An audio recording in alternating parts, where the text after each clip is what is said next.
బల్కంపేట్ ఎల్లమ్మ కళ్యాణం రోజు జోగినీలు శివసత్తులకు జరిగిన అవమానంపై తెలంగాణ శివసత్తుల సంక్షేమ సంఘం అధ్యక్షురాలు జోగిని శ్యామల ఆగ్రహం వ్యక్తం చేశారు. మంగళవారం సోమాజిగూడ ప్రెస్ క్లబ్ లో వారు మాట్లాడుతూ ఏర్పాట్ల విషయమై కాంగ్రెస్ ప్రభుత్వంపై అసహనం వ్యక్తం చేశారు. కళ్యాణం రోజు పోలీసులు ప్రవర్తించిన తీరుపై మండిపడ్డారు. ఈసారి బోనాల ఉత్సవాలను తమ ఇళ్లలోనే నిర్వహించుకునేందుకు నిర్ణయించామని ఈ సందర్భంగా వారు ప్రకటించారు. చర్యలు తీసుకోవాలి అండ్ చెయ్యి ఎత్తేటప్పుడు ఒకసారి ఆలోచించాలి, ఎవరున్నారు, బోనం ఉందా. అంతెందుకు గతంలో మీరు చూసుకున్నట్టయితే నా ఛాతీ మీద చేసి నూకిన పోలీసులు ఉన్నారు.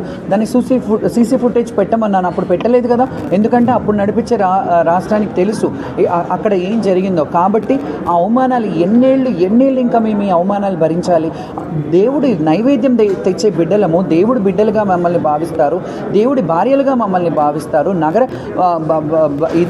భార్యలుగా మేము ఉన్నప్పుడు మాకు కనీస ఫెసిలిటీస్ మేము అడిగేది కూడా మాకు చీర ఇవ్వండి, సారీ ఇవ్వండి, మాకు డబ్బులు ఇవ్వండి అని అడగట్లేదు. మేము ఓన్లీ దైవ దర్శనానికి బోనం తెచ్చడానికి అవకాశం ఇవ్వండి. మాకు స్పెషల్గా మాలో కూడా వీఐపీల లాగా కన్సిడర్ చేయండి. కొంతమందిని పెద్ద ఏడంత్రాల బోనాలు తెచ్చే వాళ్ళని కన్సిడర్ చేసి వాళ్ళకి స్పెషల్గా లైన్ అరేంజ్ చేయండి. ఎందుకంటే కొంతమందికి ఏం చేస్తారు, షామియానాలు వేసేస్తారు, ఏడంత్రాల బోనం ఉంటుంది, అది వాళ్ళు దించి మళ్ళీ తేవాల్సి వస్తుంది. అది కూడా మీరు దృష్టిలో పెట్టి